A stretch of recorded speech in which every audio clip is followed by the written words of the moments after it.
What's up, everybody? It's Soren Baker here on Unique Access, and today we are joined by author and journalist Ural Garrett. He has his brand new book out, Black Macabre Volume 1, Thanking Evil. In stores now. Make sure y'all pick it up, and that's why we're here to talk. Ural, thank you for coming through, sir. Thank you for having me. Hey, Thank man. you for having me. It's a beautiful thing, man. Appreciate it, man. And very interesting book you have here. It's lit. It definitely lives up to its title with the Black Macabre. So for that, I think there's the stereotype. We've seen Tales from the Hood, we've seen Bones. We know that there are black horror films, but I also think that it's not something that is very prominent in pop culture, especially books. Yeah. So what made you want to write a black horror book? Yeah, I never imagined myself writing a book. But it just like one day it just came to me along with I think a relative of my sister was like, hey, you should write a book. And I was like, maybe I should. I grew up reading like Goosebumps when I was a kid, and this other book of scary stories called actually Scary Stories. That was the name of it. Good time. Good time. As I got older, I started getting into Clive Barker, Right. who actually I just went to an art exhibit that he had where he had like art for like 20 racks and like 75 racks. Just like just oil paintings that are like fucking gorgeous. But I've been a fan of his style of writing forever. My brother actually is like the opposite of me with the horror stuff. He's actually a huge fan of Anne Rice. So he has like every Anne Rice book or whatever, and I just remember like checking them out. Wasn't specifically my cup of tea, but it does run in the family, it seems. Yes, but which back to the book, man. It's like Thanking Evil is a very family-oriented book because the main character is driven, as we see throughout, to explore and avenge some things that have wronged his family. And since we're obviously huge rap fans, rap also plays a prominent role in the book. Yeah.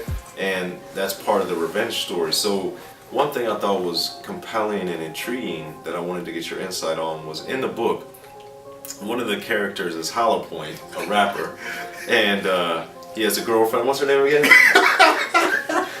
Gangbang. Gangbang, that's right. So with Hollow Point and Gangbang in particular, and throughout the book with the main character and even the other characters involved, you're very critical of rap. And you kind of highlight some of the triteness and the banality of it. So for you being such a rap fan, why in the book did you decide with Hollow Point and his lyrics and Gangbang to kind of, highlight some of the things that you thought were wrong with rap? I don't look at it as me being critical of the rappers. I guess it's me being critical of the circumstances that create The rappers. Okay. Because part of it is, like I said, I kind of go into Hollow Point's kind of background and like the situations that actually created him. So it's kind of like it's in line with what Thanking Evil really is about, because his lifestyle led to him getting a better life despite what And that's one thing I definitely thought was great about the book was how you interwove the social commentary, but also how things have created like racism, incarceration, deterioration in the hood, etc. How you wove that into a horror story. So how and why did you decide to do that? Going back to what you said about Tales from the Hood, I thought that was like, when I was a kid, I just thought it was like really dope, just an idea. And then when I got older, I thought the social commentary that had was like pretty phenomenal in its own right.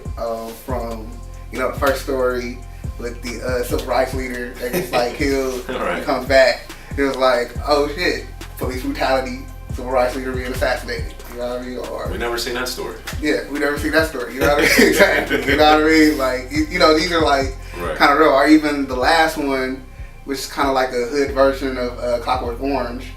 Kind of, I always kind of found like that mad interesting and compelling as I got older, as opposed to just like when you're a kid, you're like, oh shit, it's like blood and guts, cursing, awesome, you know what I mean?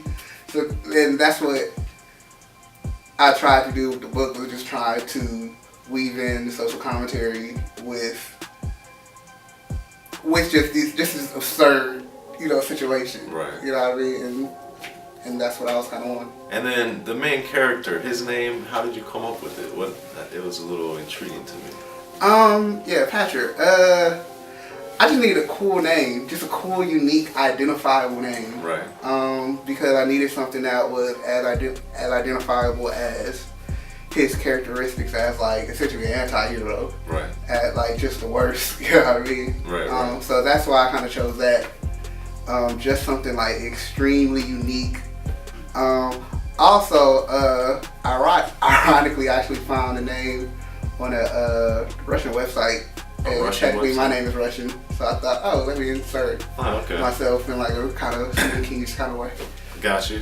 And then with Patcher, as he goes through his evolution throughout the book, we see him reacting and getting a lot of superpowers, but we also see him feeling and reacting helpless in some ways, and also in one part of the book he realizes that if he had waited for something, his life could have been totally different, and he wouldn't have had to wait long for it either. So for you, what either real life experiences or as a writer, what made you want to bring in those kind of disappointments to the main character?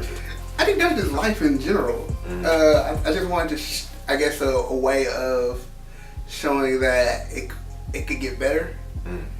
Part of it is, I know I saw this weird meme.